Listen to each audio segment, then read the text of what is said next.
Makeup आधी skin preparation करून घ्यायचं प्रॉपर. तुमच्या बेसवर पूर्ण तुमचा ओव्हरऑल मेकअप डिपेंड असतो. कारण जर बेस सेटल असेल तर तुमचा मेकअप सेटल होतो, नाहीतर मेकअप परत पॅची दिसतो. त्यामुळे बेस खूप महत्त्वाचा आहे.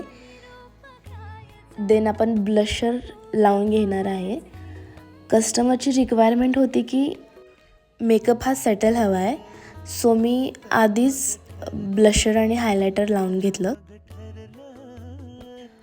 त्यानंतर स्ट्रेटनरच्या सहाय्याने साडी प्रॉपर सेट केली. हा बघू शकता तुम्ही फायनल लुक.